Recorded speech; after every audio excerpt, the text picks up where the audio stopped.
the upper right, folks. In the red, he is for Kai'Sa Gaming, the late game king, Spirit.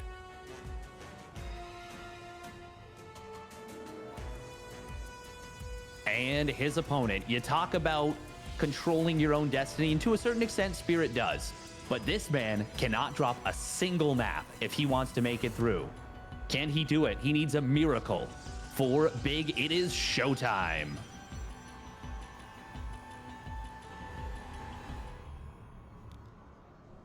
And Steadfast, I know I've been saying this all day because it's true. I've been really excited for the matchups, but I'm particularly excited for this one. We've had matchups where you have two players who are stylistically very different. Say someone's very good at the early game, someone's good at the late game. How does that play? But in this situation, we have two players who are known for their mid to late game, for their ability to defend, to drag it there, and play some incredible games. Which means, maybe the early game might be a little slow. We're gonna have to see. But certainly, going into that late game, it's gonna be a lot of fun.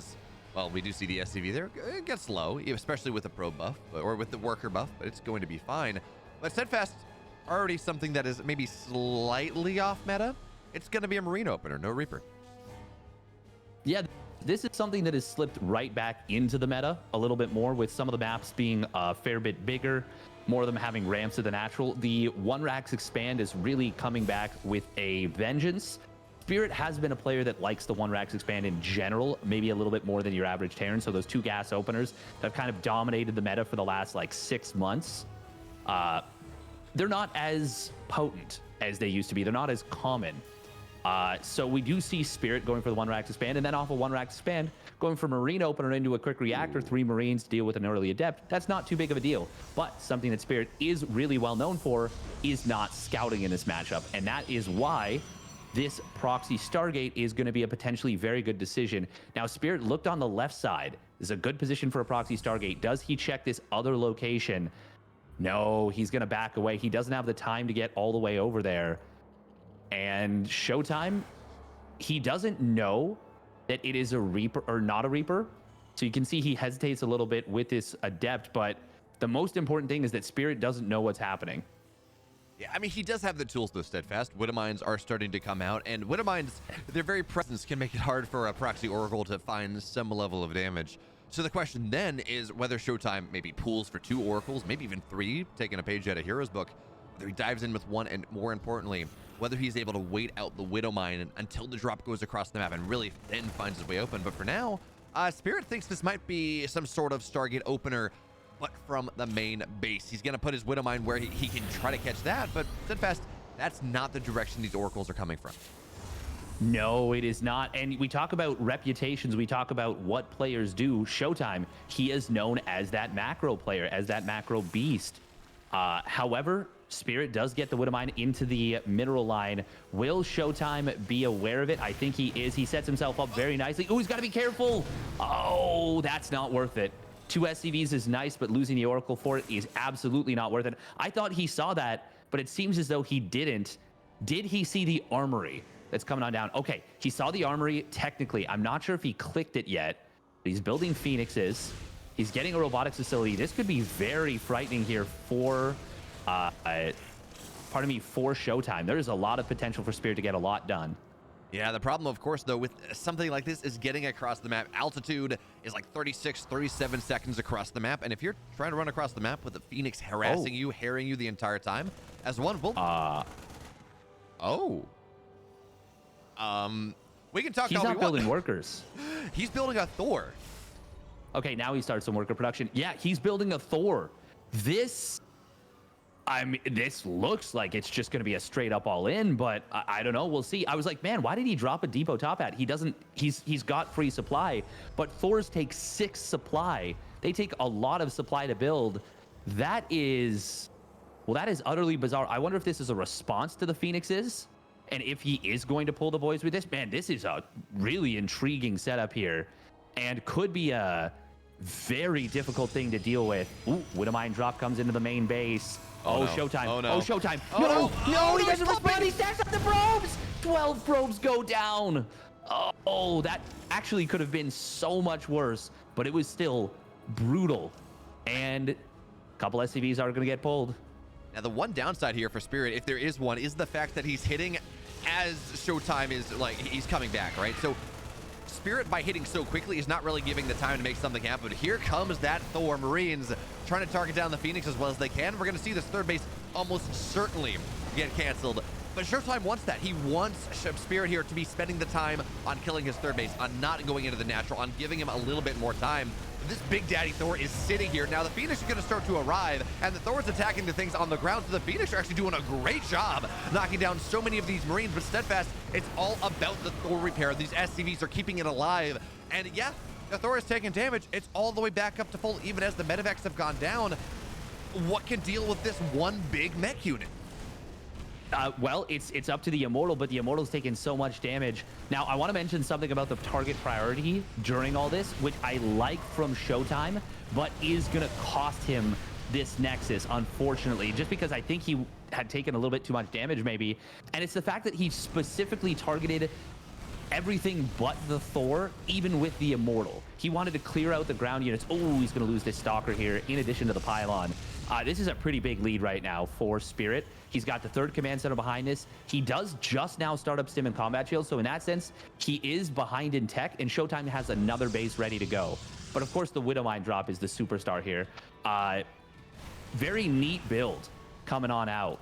And to be honest, in this particular situation, with how long he's been on the Tech Lab setup, I wouldn't have minded Megfield Accelerator just to deal with these Phoenixes, just to give these units a little bit of extra utility, because it really does knock those Phoenixes out of the sky quite a bit faster, 50% faster, in fact, with the extra damage. Now, nice pick up there on a Mule, couple of SCVs.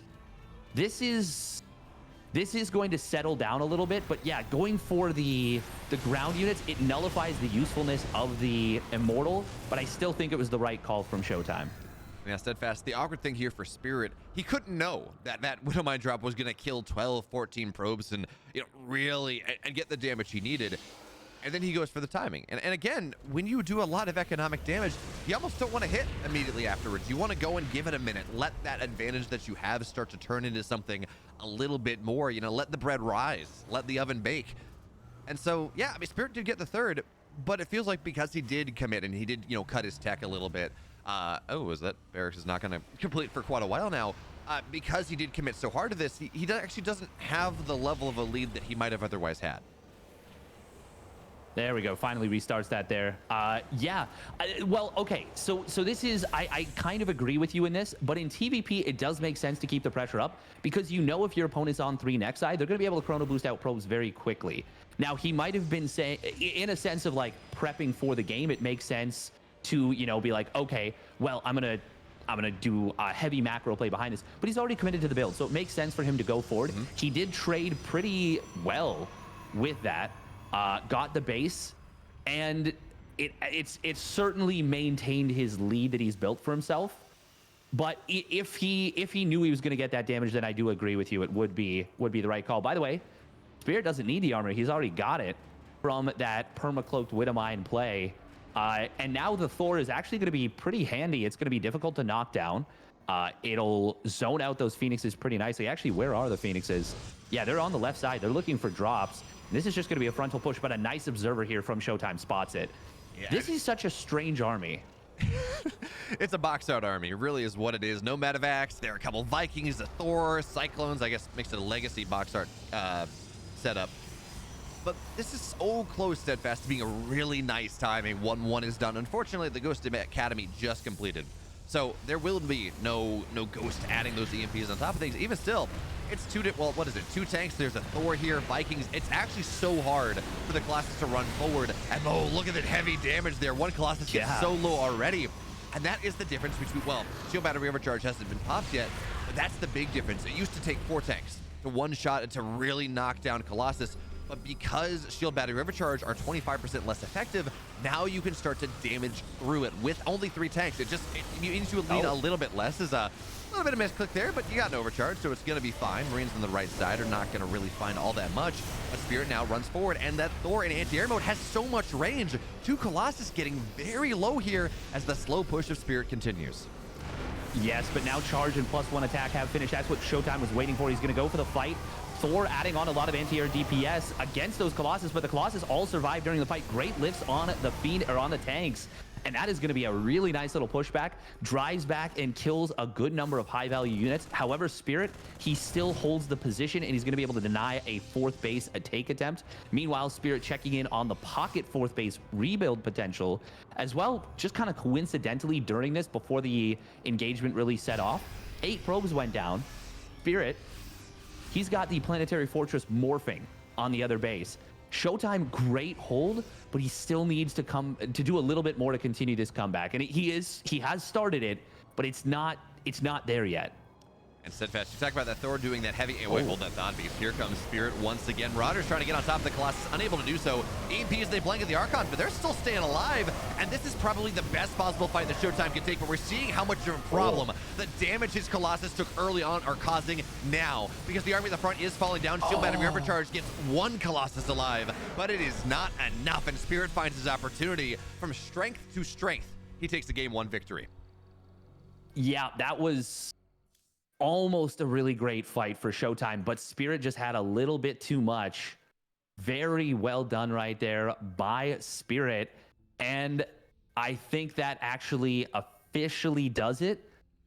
He is now knocked out, and it will be how he can do in this group. I'm pretty sure, because I don't think he can match Creator's, he can match Creator's map score potentially now, but he cannot pass it, and he lost the head-to-head.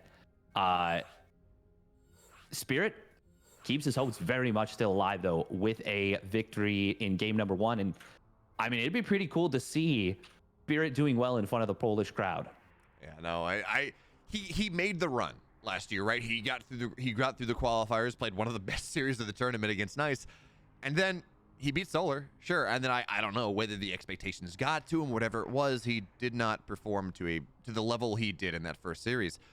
This time, he did lose that first series, and now he's looking so much better.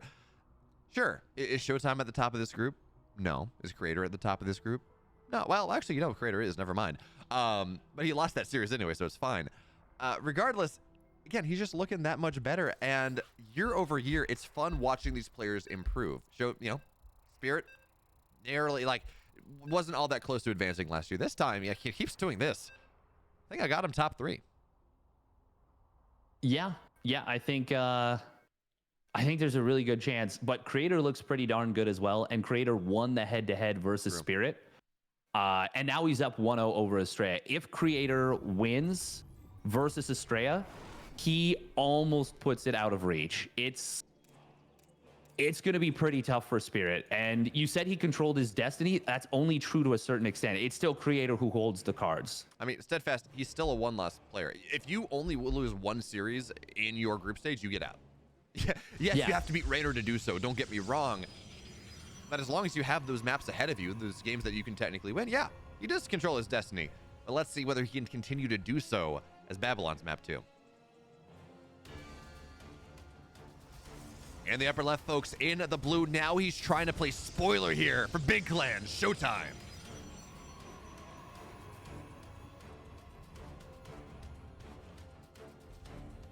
And his opponent, spawning down in the bottom right for Kite's Gaming. It is Spirit.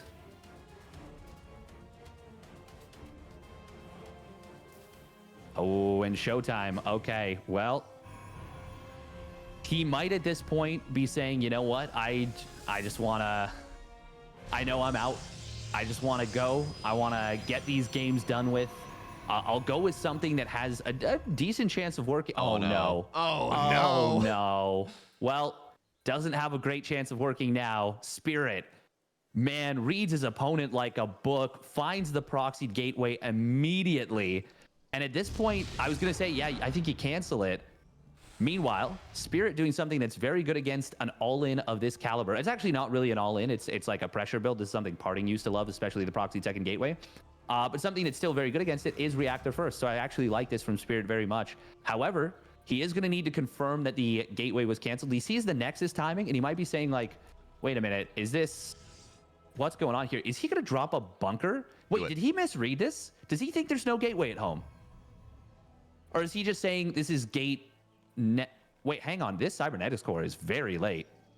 Oh, Yeah. this is super late.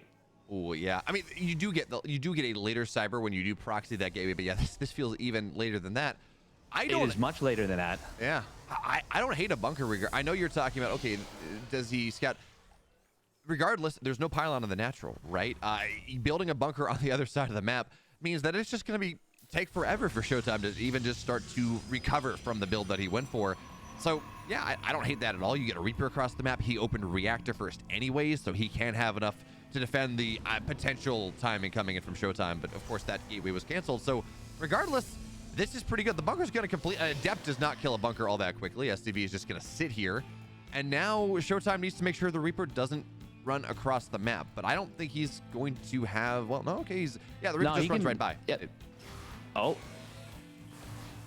It will be up to the Adept. He gets the intercept. That's huge. Well, and now this won't do anything. This was, in concept, was a good idea from Spirit. He might have been thinking, you know what, you don't have a pylon at the natural, and that's what I'm looking for here. So you can't build a shield battery, because if the Reaper gets in there, that's a really big nuisance. He was, it's a little bit of a, not really a gamble. It's like a low risk, high reward play that you can finish the bunker up sneakily. If he does get that Reaper in there, that's a really big problem for ShoWTime. ShoWTime, though, this is going to settle in. And I actually think ShoWTime's decently ahead now, because Spirit doesn't realize that gateway was canceled. And his bunker was on the high ground, was not necessary. He's actually down now 9 workers. His command center very late in when it, is going to start mining here. I think ShoWTime is notably ahead now. Ooh, this is a problem. There are not enough Marines to fight off everything here. Oracle dives in. Okay, a couple more are going to join the fray, but these are 2 very healthy Adepts. So nice idea there. At the end of the day, it looks like Cyclone will force back. Good scan. Oracle is going to go down. And as excited as I was, but wow, this seems like a really good play from ShoWTime. At the end of the day, he trades Marines for 2 Adepts, and an Oracle gets no economic damage done, and is just not able to find that advantage he was looking for. Well, he does get 1 SCV, and he's opened the door for the second Oracle. There's only 1 Cyclone on the map. Yeah. This is actually, there's still a lot of potential here. The second Cyclone and 2 Marines are about to pop, but if ShoWTime commits, which I do want to see him do, yeah, he'll get a couple more workers. Oh, he wasn't anticipating the second Cyclone, though. There is no scan available, so he won't get the kill. But this, you gotta be so careful. Get to the high ground. Oh, wow. Wow, I thought he was actually going to stay in range right there. 3rd Oracle on the map. Spirit's movement with these Oracles is kind of playing with fire right here.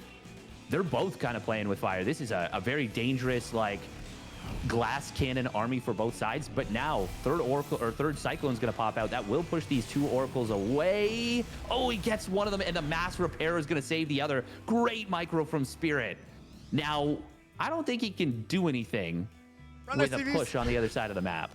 Yeah, I don't think so, but Steadfast, I know you were talking about, okay, well, there are more Oracles, right? The economic damage is possible. That was not worth it for ShoWTime. What was that? 4 Adepts going down, 2 Oracles. I mean, look, he's gotten 3 SCVs and a couple Marines. Not worth it whatsoever. I know ShoWTime's in a really awkward tech situation. He's getting charged with nothing else. I mean, he built some Oracles. Sure, they're all dead. It's not Phoenix into charge. It's just pure charge lot. There's no tech behind that. You do want something to be a little bit more than just your Zealots. Yes, that is a good point. However, he's seen the 3rd command center. So he actually knows he won't deal with a push for a little while. So it's kind of fine for him for now. However, okay, no, he's saying, nuh-uh. He's settled on this not being a long game. He's building a proxy pylon right here. He doesn't have any forges yet. As I say that, he drops a forge, but it really looks to me like he wants to get a lot done. He even built a 2nd pylon with this proxy gateway. Yeah, I think ShoWTime really wants to finish this series as quickly as possible. I could be misreading, but that's what it seems like to me. Oh man, I can't even click the SCV down. You can feel his frustration. Oh, nice stasis ward on the 3rd base. That's very cute. Yeah. And the placement is great, because if a unit comes, if there was an SCV coming to build a command center on location, it would actually block the actual structure from being built. Yeah, well, I'm not sure that really is going to matter at the end of the day. Yes, ShoWTime has gotten a Forge, but you're right. Now, this is going to be significant aggression coming in, which is, again, it's kind of weird that he is getting the Forge. All things given, but now here come the Zealots on the right side. Massive surround coming in from ShoWTime, and he gets Spirit right as he's moving out to take the third base. That's the key point of the stasis. It means you know when Spirit tries to take that third. So Spirit, well, you know, he's been in a good position this game. He loses his third base. Tanks go down to the natural bunker. Well, it's not going to go down just yet, but add the Stalkers, add more Zealots. It's going to go down eventually. So dead. Yeah, Spirit's dead. ShoWTime, you know what? This is not how we expect ShoWTime to normally play. It's all, you know, defensive, whatever. This set of builds, this set of timings that he's gone for, even if the first two didn't work out, it works out very well for him. And at this point, he's probably numerically eliminated. Now, he can drag Spirit kicking and screaming into the abyss with him. Yeah. He, I mean, it's still worth it to finish higher in your group. Like, that is worth money. That is worth a decent amount of money, in fact. The difference between, you know, 6th place and 5th place is $1,000. The difference between 5th place and 4th place is another $1,000. Like, the difference between finishing 6th and 4th, it's a big one. Spirit is well known for, you know, those heavily economic plays, and there was 4 crucial upgrades that were on the way. 1-1, stim, combat shields, none of them done. That is a huge period of vulnerability specifically against that style of attack. So great job from ShoWTime to get the punish. Spirit, though, I mean, that I don't know if that eliminates him yet, but that puts him into a rough position and will give ShoWTime the opportunity to potentially eclipse Spirit. Yeah, ShoWTime could still finish 4th in this group and pick himself up an extra $2,000. Mm-hmm. And by the way, yes, we're talking about mathematical eliminations. ShoWTime's not in a great spot. Estrella's even worse. -6 in map score after he did lose that series on the main stage to Spirit. And that means, so Estrella's out. ShoWTime is out. ShoWTime can solve this group effectively by winning this next game. I don't think there's a world where Spirit advances 1-3, -3 in map score. So, oh no, it's not possible. Yeah. He would be behind both Gumiho and Creator, as both Gumiho and Creator have 3 series wins. So yeah, if ShoWTime wins this map, like you said, it's a little bit of a shame going into the final day, but the group would be solved. Well, yeah, at that point, it's all seeding, and it's going to be very hard to catch Raynor to try to advance in the round of 8 even. So, yeah, this is, for those of you that want drama in the final day, you're rooting on for Spirit here, but regardless, it's going to be a fun game. Gressvon, it's going to be a big map for Game 3.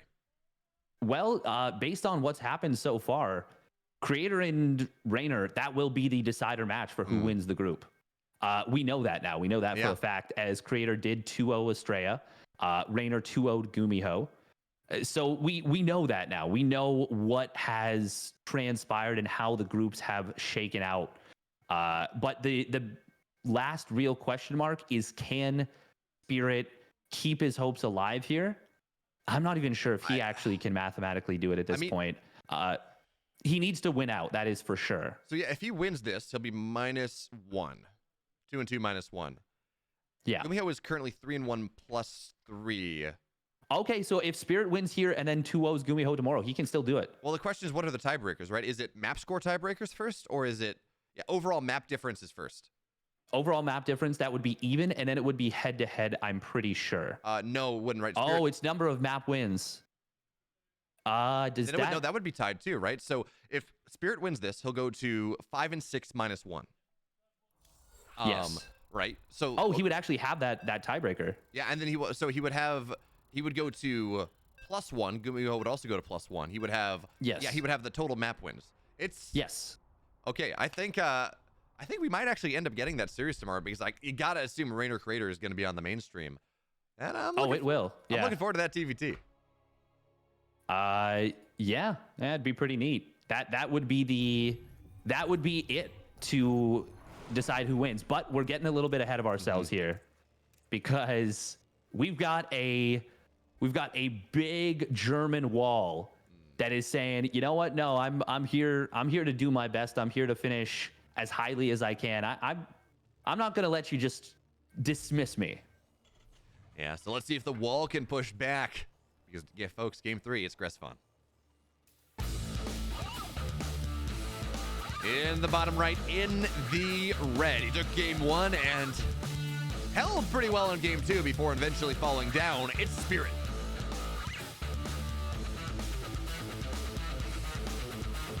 And his opponent, spawning up at the top left for Big. It is ShoWTime. And I don't think we talked about it enough in game one. I just want to reiterate the point because it's a big deal and it played a huge factor. As we are going to have an engineering bay block in game number 2, we'll see if ShoWTime pays attention to that. And this could be an equivalent thing to what happened in game number 2. Is that ShoWTime went for that proxy, it got scouted, and then he canceled it, and Spirit was none the wiser. Spirit reacted as though it was still up. He got that bunker in the main. He built the command center on the high ground. And you may not think that that's a big deal, but at this level of play, that is a huge deal. ShoWTime was up like 9 workers at a very early point in the game. You cannot let that kind of thing happen. And that is kind of the equivalent of like a proxy hatch being scouted, and then like a proxy hatch at the natural after, you know, a hatch first at home for a Zerg player in PvZ, and the Protoss player builds a forge. They pull like 7 probes. They delay their gateway. They delay their cyber core. They really just delay everything, and then the opponent, you know, just cancels the hatch, and it's just a massive misread. That's kind of what happened in game number 2. So ShoWTime was significantly ahead, even though his cheese was scouted. Yeah, and then of course the follow-up coming in from Spirit as well. He doesn't get the Reaper in, and going from a position where that would have been really good for him. There was no pylon on the natural. It would have taken forever to get a shield battery and bust that bunker down to a position where you just don't get that. And then of course Spirit misread what was happening. He saw the third base, I think, and he's like, okay, you know, I'm gonna go take mine, and then not even blink, Stalker Charge Lot runs in and knocks him down. But we don't have that in this game number 3. Nothing super crazy, no proxies, no any shape. It's going to be just a standard Stargate opener. Maybe for Oracles first, maybe it feels like you actually can get away with that to go Oracle into Phoenix with just how big this map is. But I really like this Marine position coming in from Spirit. The Adept is going to not really get all that much done. You don't want to have to spend the shade that early on. It's barely going to make the high ground. And good defense early on from Spirit. Yeah, good positioning from ShoWTime though to make sure, like, okay, he doesn't commit too far. He doesn't, you know, do anything that's gonna make things bad. Now, the most important thing for ShoWTime is that he got to check and make sure that there was no factory on that reactor, because that is one of the biggest risks. We didn't talk about it in this game because I was, you know, kind of recapping the previous game and saying why it went the way that it did. But in this game, because of the engineering bay block, ShoWTime saw it too late to try and cancel it. So he's just like, okay, well, I'm not going to let my macro get interrupted. And he takes the base on the third base location. He takes the Nexus on the third base location. And that means that, you know, he's exposed to things like Hellion run-bys, to just 2 Hellions being built. So getting to know that that is not coming is a big deal. Oh, yeah, no, certainly. Now here comes the Oracle into the main base. There's no defense here, no Widow Mines, nothing like that. Oh, but ShoWTime. He's so worried. Oh, no, I'm sorry. There is the Widow Mine. There's 2 Widow Mines, but I don't know where they are. Oh, it's in the... I was like, man, where are the Widow Mines? Well, if I couldn't see them with full vision, knowing they were on the map, you can't blame ShoWTime for not going in there. You really can't, because that's a terrifying little prospect. But Spirit, yeah, he was looking for the bait. He got it in game 1, and that helped him a lot. So ShoWTime, you see why he doesn't want to go in there. It's hard to find. Ooh, but does he go for it now? Oh, the water frame. Off. No. Oh my God. How did that mine not fire? Oh man, my goodness. ShoWTime knows the timing delay on that so close. It's just like, man, the fact that he got anything done with that trade, I don't have the nerves for that Steadfast. The tracer beam's on. He's got to get away. Yeah. We've got, by the way, a 2 mine 4 Marine drop. I think we saw this in a game versus Estrella just recently that he played. And it is looking like he... Okay, never mind. There's the 2 additional barracks. But with a Liberator coming on down behind us, it was revelated. So that's great, actually, for ShoWTime. But does ShoWTime know about this drop on the bottom side? That's the big question. To speak about what you were talking about in the previous game, we didn't see Phoenixes with the charge lots, but we're going to see them this game. ShoWTime, ooh, he is supply blocked That's a pretty rough block at 78, actually. That's going to block worker production. Won't block the Phoenix production, but will prevent him from warping it. However, he's gone for a lot of Adepts. Spirit sees that. He knows Adepts are great for dealing with this early aggression. The Liberator is going to get pushed back, but does ShoWTime respond to this drop in the natural? Or into the Actually, main it's going to base. come in the main. There we go. Here comes Spirit, 2 Widow Mines. And the best part about this is as you remove or you release the Marines, you can't just, okay, well, there we go. One probe's going to go down, but you can't just put one probe to bait everything out. Oh, that's actually great positioning on the Marines. They're trying to get a Phoenix. Do not get it. Oracle joins the fray, and as nice as this potentially was, that build that ShoWTime has gone for, it gives you enough cleanup that even if everything's out of position, and even if technically that build, that drop is powerful, you just gotta wait a little bit. And ShoWTime, if there's one thing he has always been known for, it is the ability to play with patience. And his defense. That was an immaculate defense against a 3-pronged setup. He was set up to deny the push. He denied the Liberator, and then that meant he just needed to focus on the 1 drop in the main. So really well set up there from ShoWTime. I just chuckled a little bit there because it looked like the Phoenix moonwalked in to lift up the Widow Mine. Like it was like facing backwards for so long. I wonder if that's like an effect of maybe something that might have changed with the unit behaviors, but either way, great defense there from ShoWTime. And now he's up 11 workers. He's got his charge done. He's getting into a robotics facility. +1 armor first instead of +1 attack. This is something that Neeb likes to do. We saw ShoWTime trying to do that in game number 2, I think, is the follow-up. But it wasn't necessary. He already won the game with the big charge lot push. Behind this, though, we actually have a 5 racks from Spirit. Wait, was this no, this was 5 racks. Wait, was this before or after? Because he's getting the concussive shells, so it makes me think it was before, but maybe it was just a little bit before the 3rd command center. I actually wasn't paying attention to order of operations, but usually we don't see all 4 bio upgrades finishing at the same time, like Stim, Combat Shields, Concussive, and +1 attack. But this is going to be a pretty nice timing, potentially. That it will. Oh, big Viking shots, but the Oracle stays alive, and Stasis is not going to go off. This is a nice timing that Spirit has available to himself, but the question is whether he wants to even avail himself of it. He has that 3rd base, and as we saw last game, one of the scariest timings that a Terran has to like struggle through if they are going for this early 3rd base is defending it as you take it. So the Adepts are now thinking about shading in, but there's enough army right here, right now, and oh no, Spirit, he goes for a double drop. As here comes ShoWTime moving forward. The medevacs will not go down, certainly, but this was maybe ShoWTime's not going to go for it, but that was 16 Marines and 2 medevacs that were not there able to fight. Maybe there's a world where he dives in on top of the tanks and find value. Regardless, he backs up. Maybe in fact because there's a drop coming into the natural. Well, he backs away because he sees what his opponent's layout is. He sees that it's really heavy on the Marine setup. He wasn't able to deny those units. Oh, nice hot pickup right there from Spirit, saving the 1 Marine that was kind of in the choke. Unfortunately, that does mean now that the Zealots can get in on top of this. It was going to get cleaned up regardless, but it will kind of buy an opening to get across the map. However, Disruptor, oh, that Disruptor on the high ground could be very powerful. Nice stasis ward, but 2 nice stasis wards. Disruptor, oh, nice dodge by Spirit, very quick fingers. But the thing about stasis wards is they don't kill units, they just trap them. They slow them down. This army is so funny because there's no Widow Mines, but there is a ton of Marines and tanks. The tanks are going to deal with the Disruptors pretty well, potentially. And the Marines will deal well with the Zealots. This is all going to come down to the fight. We're going to see a jump attempt coming on in. Disruptors very far out of position, though. ShoWTime getting a bit of a bloody nose to start things off here. Yeah, ShoWTime attacks into a massive concave there. And yes, you do want to fight with this army as ShoWTime. That is There's no medevacs. There's just 2 here with the army. We saw that with Spirit. Oh, these tanks. Oh, that's big there. Oh, one Disruptor's even going to go down despite the shield battery. Again, benefits of the change for the Terrans. So now here comes Spirit up onto the high ground. ShoWTime is maxed out. He's got a ton of Zealots into the 3rd base of Spirit. So now forcing Spirit to maybe find a little bit more. Those are too many Zealots, Steadfast, for the rally to really deal with for the most part. So nice hold position. Yeah, there we go. But Spirit runs forward onto the 3rd base. Pylon's going to go down. 3rd base getting heavily targeted here. The tanks, they're not sieged up just yet. Can't fight this. Yeah, how do you fight into this? It's too many Marines. They shred everything. Even with a great Disruptor shot right here, the Marine count is gigantic, and the siege tank position is immaculate. We do see, even as SCVs are falling on the other side of the map, ShoWTime getting some really good work done here. He's actually killing all the reinforcements as well.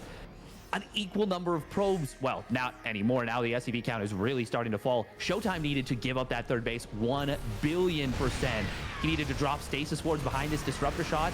Will come in. We do see that stasis ward getting scanned and killed. The SCV count is still falling, but ShoWTime, he really just doesn't have an answer, a solution to this army. Oh, disruptor. Okay, well, a couple units. Yeah, time. He needs time. He needs Colossus, really, because this Marine count is so debilitating. But Spirit is not going. He needs to like move his tanks forward into a further position because, like you said, time is really on ShoWTime's side. Yeah, I don't think Spirit knows that there is that fourth base for ShoWTime, so he does have that much more economy even than you would think, which means you can get out 2 disruptors at a time. And I know you're talking about Colossus, Steadfast. This tank count makes that feel very hard as well. So now Spirit has started to realize there is this base on the north side, but there's some cannons, some shield batteries that might try to buy some time here. Tanks unsieged, dropped on the right side. Can ShoWTime get on top of this ahead of time? But tanks on the backside. This is going to be so hard. ShoWTime, he can no longer engage into this anymore. That means he will lose that mining base that he has, that one big economic advantage that has been making him so happy. So now, where does Spirit go from here? It's a 2-base Protoss. Dark Shrine on the way for ShoWTime. And you got to figure Spirit, there's not a lot of anti-air here. Just jump into the main. That would be a really good play. But honestly, I think if he goes back home and just resecures his 2 command centers, he's probably golden. The thing is, he might not want to let this game go much further with the disruptors. Oh, we are going to see the Doom drop in the main base. Is there enough splash damage to prevent this from unloading? Oh, look at this. Spirit stops the unload to draw the disruptors out. And now he reloads on top of these disruptors. A great decision from Spirit. He is going to murder these disruptors. And with that, I think he might just take the game. This base is now completely forfeit. And I think Spirit has done it. Such a great decision to halt the unload. That's so sick, realizing that there is no sentries don't count. There is no anti-air in this army. So you just wait. ShoWTime has to spend those disruptors. He has to kill whatever's on the ground, otherwise he loses them. So all it takes is patience. That trait we were talking about ShoWTime having, but in this case, Spirit having so much more. So now we're going to start to see gateways fall. The Dark Shrine, the savior of the Protoss. It's not going to get a single Dark Templar out. And what the hell can ShoWTime do here? Up the ramp into tanks into this concave with just a bunch of zealots? It's not going to happen. As I say that, those zealots actually get on top of the tanks a little bit. Zealots whooping from the other side, but that's just a little bit of copium. Spirit keeps his hopes alive in this tournament, and Steadfast, that matchup tomorrow versus Gumi